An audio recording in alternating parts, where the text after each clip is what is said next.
For entertainment purposes only. Let's go, my Hebrews.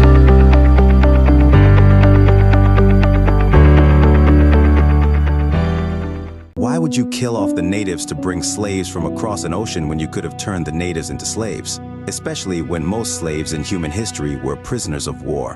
Why would a people steal people they don't like from Africa, free them, just to oppress them forever just because they're brown skinned? Why didn't the US government deport Black Americans after they freed the slaves? Mexicans can be deported, but not the non-native Black Americans you hate. If Native Americans were actually native, why didn't they fight for their rights on their own land during the civil rights movements with Malcolm X, the Black Panthers, and Martin Luther King? Why didn't Native American leaders step up to be assassinated fighting for their rights on land that was stolen from them by the government? Why, for the past 500 years, the biggest enemy of the US has been its own Black American civilians and no one else? Why did the CIA cause the crack epidemic in the Black community and no other communities? Why was the police created to catch only Black slave runaways when there were other races enslaved along with Black people? How does a small minority of a few thousand poor farmers from Europe have both the manpower and resources to enslave tens of millions of Africans, bring them to the Americas while simultaneously committing genocide against Indians, Mayans, Aztecs, Incas, Caribbeans, and the entire South America, colonizing Africa and fighting Africans all at once? If you believed your homeland was somewhere else, would you have a desire to overthrow the people in power? If all you have to be proud of is 500-year-old slave history, assassinated Black leaders, and rap music, would you have anything to amount to? All this chaos is because of skin tone, right?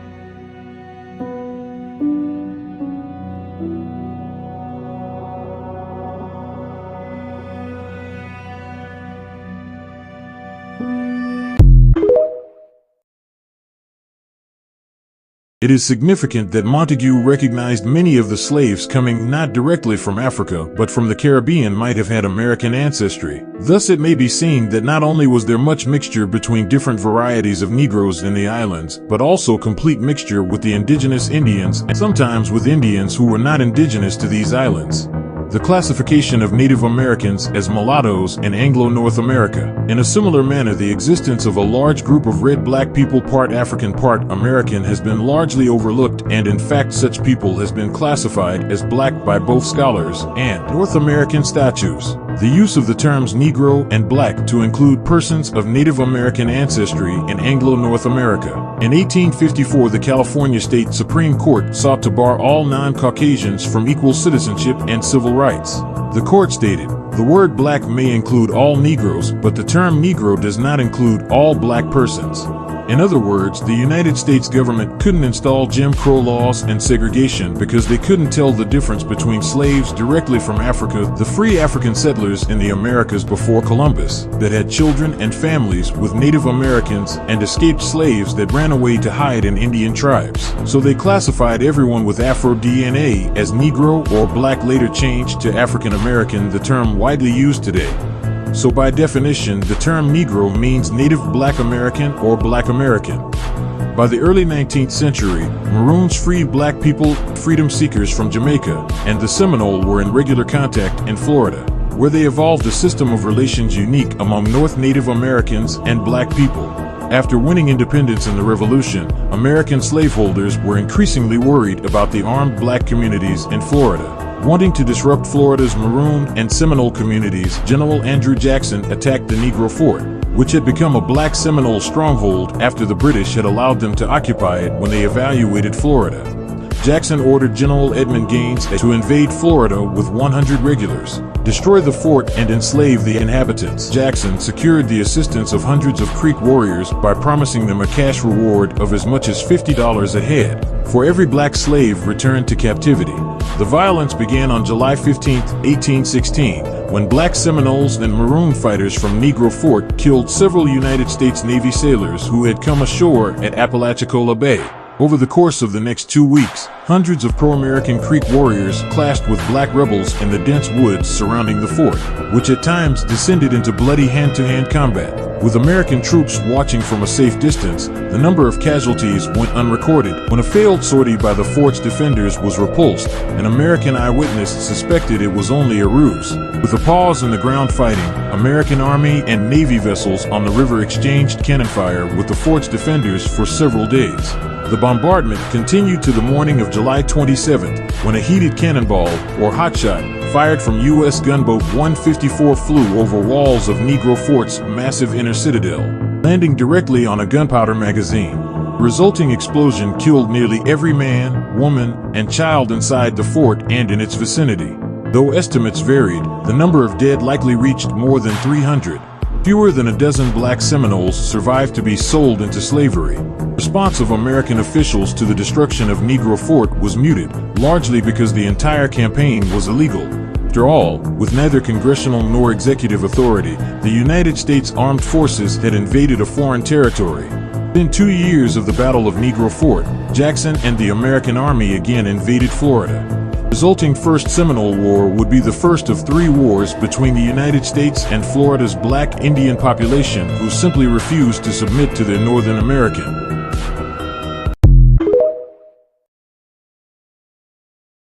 mestizaje. As a result, this ideology of mixing has been used for centuries to deny the presence of black and indigenous people throughout the region. The white elites came up with a plan to systemically, physically, and culturally wipe out black people. How did the region do it? Mass white European immigration, while banning the immigration of non-whites. Welcome to the Blancamiento and Brancamiento period, which literally mean to whiten. The goal was for future generations to no longer have visibly black and indigenous people, so that the national identities in these new nations would be associated with whiteness. In this period, elites aimed to make black people disappear through their gradual absorption into the white race. Over 10 million European immigrants settled in Latin America between 1880 and 1930, with 90% of them going to Argentina, Uruguay, Cuba, and Brazil. Brazil even went as far as to pay for transportation costs from Europe and passed a law making European immigrants automatic citizens as soon as they arrived. European immigrants were given preference over black people in jobs, housing, and education, and the impacts of this are still felt today.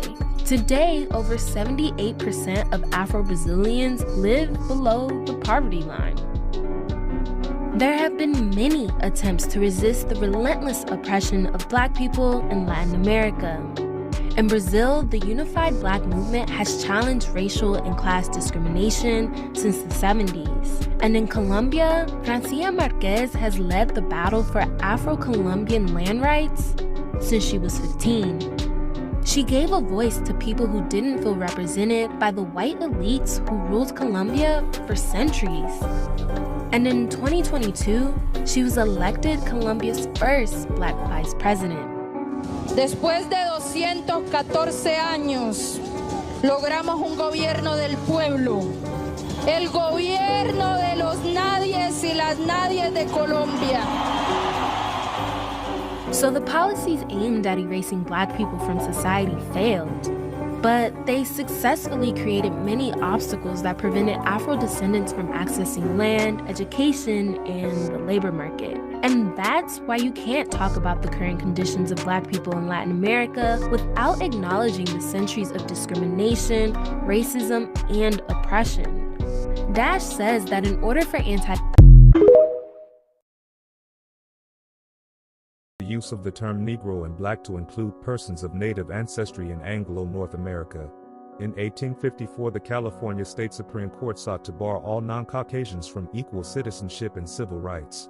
The court stated, "The word black may include all Negroes, but the term Negro does not include all black persons." The possibility that Native Americans were quite commonly called Negroes is very much supported by Portuguese usage. During the colonial period, Brazilian Indians were repeatedly referred to as Negroes, or as Negros de Terra, meaning Negroes of the land.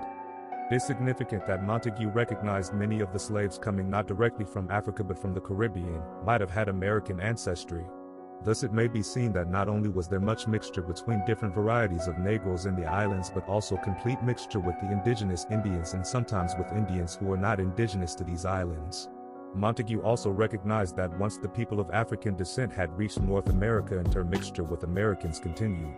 The available evidence indicates that ethnic mixture between Indians and Negroes has been of vastly greater proportions than has been realized. The American Negro population of today is a composite of African, white, and Indian elements.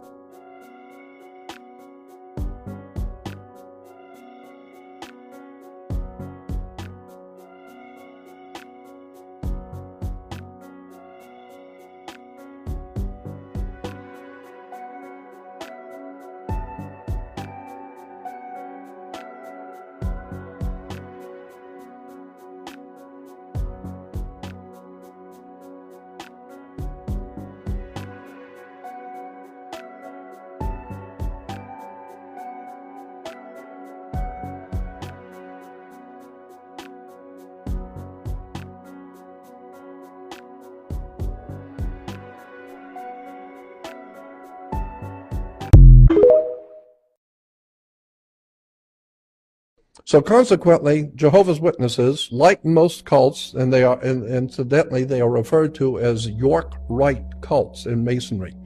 York Rite cults. This is why the Watchtower Society moved to New York. New York is the old York, England, and the presence of the Knights Templars of old York, England moved into America and called it New York. And they called New York the Empire State. Why? Because it's the state of the New York Rite Masonic Empire coming out of York, England, and establishing their filthy, dirty system in our beloved country in New York. There is nothing dirtier or filthier on the earth, in my present opinion, than New York City. It's only topped by the Vatican. Somebody needs to do their homework. Charles Taze Russell was financed out of London, England. The money was coming out of MI5 and MI6. The Mormon Church, Seventh-day Adventist, the Worldwide Church of God, all of these are referred to as York Rite cults, financed, organized, directed out of London.